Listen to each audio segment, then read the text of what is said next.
à tous, bienvenue dans Restart Retail, le podcast qui décrypte les enjeux du commerce, du management et de la transformation. Je suis Leïla Ruiz, consultante en retail et accompagnement au changement. Vous pouvez retrouver cet épisode en audio sur toutes les plateformes et en vidéo sur YouTube. Et pour ne rien manquer, suivez-moi sur LinkedIn, Insta ou TikTok. Bonjour à tous, aujourd'hui je suis accompagnée de Florent Etienne, chef de service Merchamont, et on va parler de comment rebondir après la perte d'un emploi. Et rebondir, c'est rebondir aussi différemment. C'est ça. Parce que du coup, moi j'ai fait ce choix, je suis resté dans le prêt-à-porter, j'ai voulu continuer à faire le travail que je voulais, ce que j'aimais, et des gens comme toi qui ont plus... Je suis restée dans le retail. Hein. Oui, mais tu as vu quand même, et je te l'ai dit à maintes reprises, moi j'admire ce que tu as fait, et aujourd'hui le fait que tu aies eu cette force de caractère de dire je peux me lancer, j'y arriverai. J'ai eu peur, hein. Je sais que tu as eu comme peur, ça, hein. Et j'étais là, et on en a parlé moult fois. Et plein de fois, je me dis non, je me lance pas. Et au contraire, je pouvais te rassurer en te disant mais vas-y, tu as la force pour, tu as le charisme pour, tu vas y arriver. Et j'avais presque pas de doute. Autant moi, je ne l'aurais jamais fait. Tu sais que le pire, c'est que je crois qu'on est tous pareils. Moi, j'avais aucun doute pour toi. Et toi, tu n'avais aucun doute pour moi. Et pour être honnête, je me suis lancée parce que mon entourage m'a encouragée. Oui. Moi, en vrai, je m'étais dit, bon, je vais reprendre un CDI, je vais refaire la même chose. Et pourtant, je me disais que j'allais le refaire la mort dans l'âme. D'ailleurs, j'avais accepté un poste. Et tu avais pris un poste. J'avais pris, alors, sachez que j'avais pris un poste. Et ça, c'était drôle. C'était drôle. Alors, sachez que pendant, donc j'ai arrêté quasi un an. Et pendant cette année-là, effectivement, j'étais en process. J'ai cherché un CDI sur le même périmètre que je voulais, que j'avais. J'ai eu le CDI, eu le salaire. Tout ce qui va avec. Tout ce qui allait, la voiture, la totale. Hein. Honnêtement, tout ce que tu recherchais. Tout ce que je recherchais. On avait même ri sur le modèle de voiture. Ouais, mais quand tu viens à chipoter le modèle, c'est que ça va pas. Et en fait, ça a mis longtemps. Effectivement, ça a mis quasi un an. Enfin, je crois que ça a mis 8 mois, je crois, le recrutement. Sauf qu'en fait, c'était tellement long. Donc, un conseil pour tous ceux qui recrutent, arrêtez de faire des recrutements qui durent des mois. C'était tellement long qu'entre-temps, je m'étais conditionnée à me lancer. Tout le monde m'avait dit, il faut que tu te lances. Et quand j'avais décidé de me lancer, je crois que c'était vers juin, donc moi, j'ai perdu mon travail au 1er octobre. J'ai fait tout le cheminement, j'ai voyagé, tout ça. En juin, je me dis, c'est bon, je suis prête.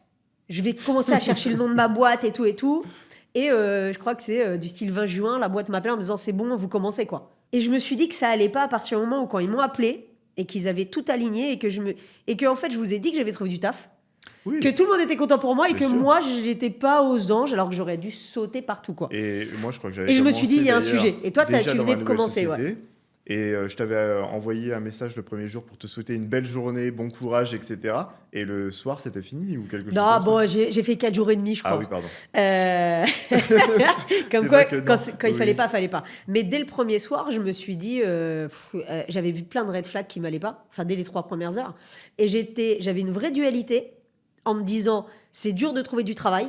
Je sais comment aujourd'hui toutes les boîtes se plantent et qu'il y a beaucoup de gens sur le marché.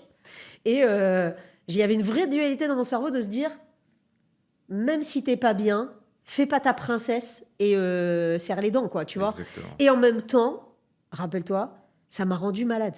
Je me rappelle, au bout de 3 jours, j'avais le dos bloqué, mal au crâne, ce qui m'arrive jamais en plus. Donc, et c'est là que je me suis dit, punaise, mais même mon corps, il est pas d'accord. Et en fait, c'est là où je me suis dit, écoute-toi.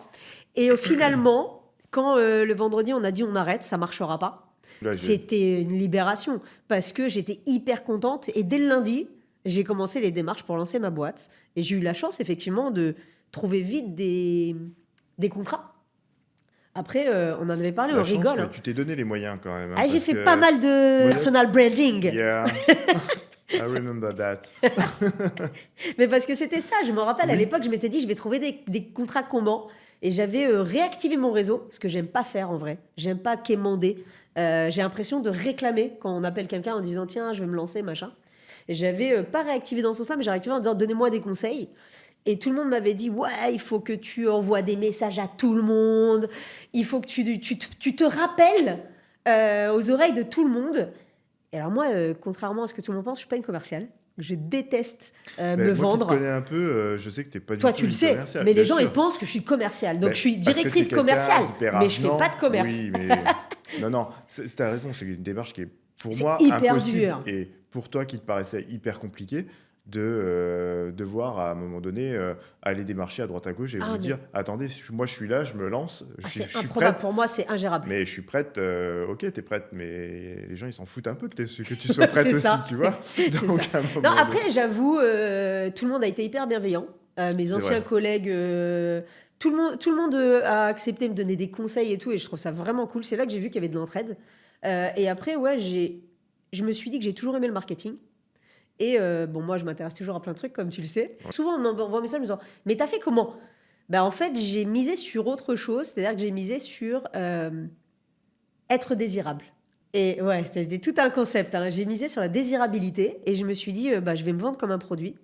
Et en fait, j'ai commencé LinkedIn en me disant, je vais être présente, je vais partager mes compétences, donner, parce qu'en vrai, donner sans recevoir, c'est aussi hyper important. Je vais donner, et puis je pense qu'à force que les gens vont me voir, il y a bien un moment quelqu'un qui aura besoin. Et pour être honnête, ouais, ça a pris hyper vite. Je crois au bout d'un mois, une start-up m'a proposé de les C'est accompagner. clair. Et du coup, j'ai accompagné des trucs, mais très différents. Hein. Des start-up de prix, des start-up de paiement, des sociétés immobilières. Oui. C'était oufissime, ça. Il y a C'est un an, même accompagner incroyable. une boîte d'immobilier sur du management, même pas tu y penses, quoi. Et Est-ce que tu serais imaginé un jour faire ça faire un podcast dans ce... improbable. Et moi donc. Et alors toi, Et moi qui n'aimes donc. pas les réseaux, que tu Alors, acceptes d'être sur un podcast, c'est Ça oufissime va quand te même. faire rire, mais j'en ai fait un il y a pas longtemps. Et ça, c'est fou. Tu Donc me l'as là, ça même va pas être- dit. Ça va être le deuxième. Donc, du coup, Du là, coup, je pense qu'il faut que tu te qui lances sait sur les réseaux. Hein. Oh, je pense que non. C'est pas trop mon truc. C'est vrai que c'est un truc qui est complètement, pour moi, en dehors Du temps. et de tout ce que je peux concevoir. Alors, je passe un petit peu de temps sur des vieux réseaux sociaux Du style Facebook du style Facebook. Pour effacer des trucs qui n'ont... Mais je publie Ah oui, plus mais rien. du coup, t'effaces. Mais oui, moi je publie plus rien aujourd'hui, mais j'en ai pas ce T'en as pas le besoin. vraiment. Moi, je trouve mes passions, mes choses ailleurs et dans d'autres choses. Mais c'est important aujourd'hui de s'y intéresser et de savoir que ça existe. Et toi, c'est grâce à ça aussi Ouais. que tu as pu te lancer. Et ça, je trouve ça formidable parce que vraiment, on est de la même génération. On a le même âge, On a le même âge.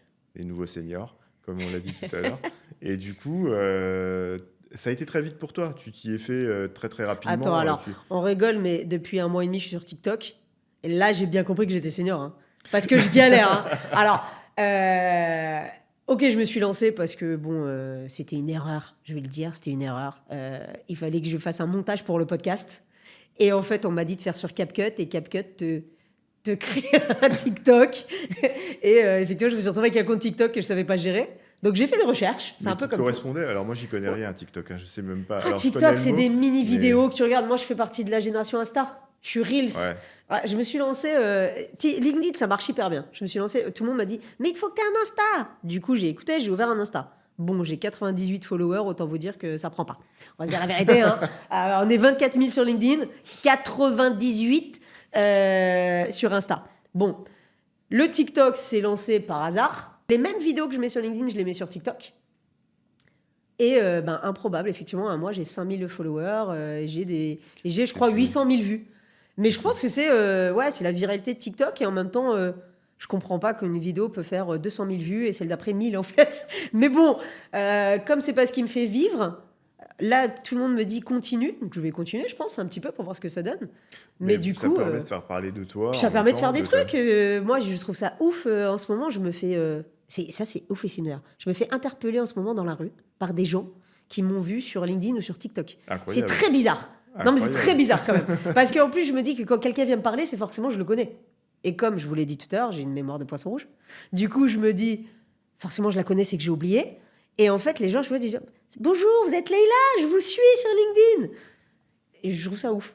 J'avoue, Alors, j'avais pas prévu ça. Moi, je vais te raconter un truc encore plus ouf. J'ai un de mes collègues dans mon service, sur mon plateau, dans mon open space, qui Ouais. te suit et qui m'a, la dernière fois, qui m'a dit, je sais pas pourquoi, je dis, bah, ma pote Leïla. Il me fait, attends, c'est Leïla des réseaux sur LinkedIn, machin, je la suis, elle est trop bien et tout. Je suis, mais non, Je trouve mais ça attends, tellement comment c'est bizarre. possible que- Mais je trouve ça tellement bizarre. Ma femme, tous ses collègues me suivent, alors qu'elle ne me suit pas. Ah, toi, tu le sais, tu connais ma femme. Ma femme ne like quasi rien. et ne regarde mes vidéos, ni lit mes posts. Alors, tu sais très bien que je suis un peu comme ta femme, puisque dans tous Tu les vois, cas... en fait, je suis entourée que d'amis Mais moi, qui me follow pas. J'aimerais t'aider en likant, en mettant un pouce, je ne sais quoi, je sais même pas comment ça marche, mais tu sais très bien que c'est parce que je ne sais pas comment ça marche. C'est pas grave. Et en plus, ça ne m'intéresse pas C'est pas très grave. d'appuyer sur les boutons. Mais j'admire ce que tu fais et tout ce que je regarde ou que je peux regarder, qui est facile à regarder, je trouve ça toujours très concis et très bien. Ça, c'est cool. Écoute, on va s'arrêter là. Merci beaucoup, Florent, d'être venu partager toute ton aventure.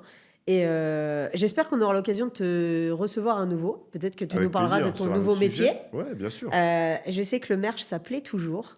Et je suis sûre que tu as plein d'astuces. Mais ouais, de ouf. Plein d'astuces et plein de conseils à nous donner. Merci, Florent. Avec plaisir, Leïla. À bientôt. Merci d'avoir écouté cet épisode.